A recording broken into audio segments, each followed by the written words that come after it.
Chapter 4. The soul of itself cannot see God. Is there then, says he, such and so great power in our mind, or can a man not perceive by sense sooner? Will the mind of man see God at any time, if it is uninstructed by the Holy Spirit?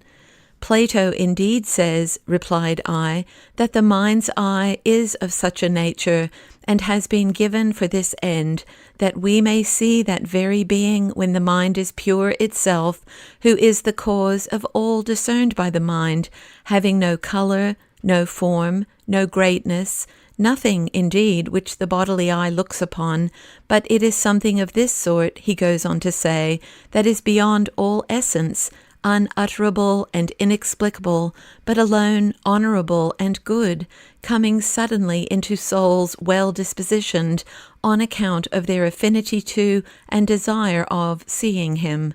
What affinity then, replied he, is there between us and God? Is the soul also divine and immortal, and a part of that very regal mind? And even as that sees God, so also is it attainable by us to conceive of the deity in our mind, and thence to become happy? Assuredly, I said. And do all the souls of all living beings comprehend him? He asked. Or are the souls of men of one kind, and the souls of horses and of asses of another kind?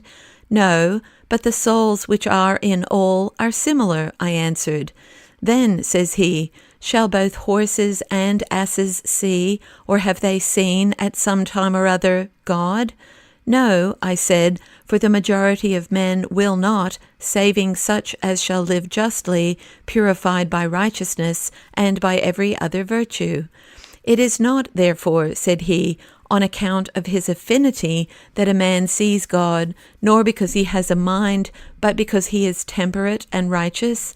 Yes, said I, and because he has that whereby he perceives God. What then? Do goats or sheep injure anyone? No one in any respect, I said. Therefore these animals will see God according to your account, says he. No, for their body being of such a nature is an obstacle to them. He rejoined, if these animals could assume speech, be well assured that they would with greater reason ridicule our body.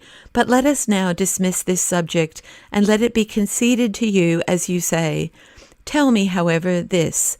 Does the soul see God so long as it is in the body, or after it has been removed from it? So long as it is in the form of a man, it is possible for it, I continue, to attain to this by means of the mind, but especially when it has been set free from the body, and being apart by itself, it gets possession of that which it was wont continually and wholly to love. Does it remember this, then, the sight of God, when it is again in the man? It does not appear to me so, I said. What then is the advantage to those who have seen God? Or what has he who has seen more than he who has not seen, unless he remember this fact that he has seen? I cannot tell, I answered. And what do those suffer who are judged to be unworthy of this spectacle? Said he. They are imprisoned in the bodies of certain wild beasts, and this is their punishment. Do they know, then, that it is for this reason they are in such forms, and that they have committed some sin? I do not think so. Then these reap no advantage from their punishment, as it seems. Moreover, I would say that they are not punished unless they are conscious of the punishment. No, indeed.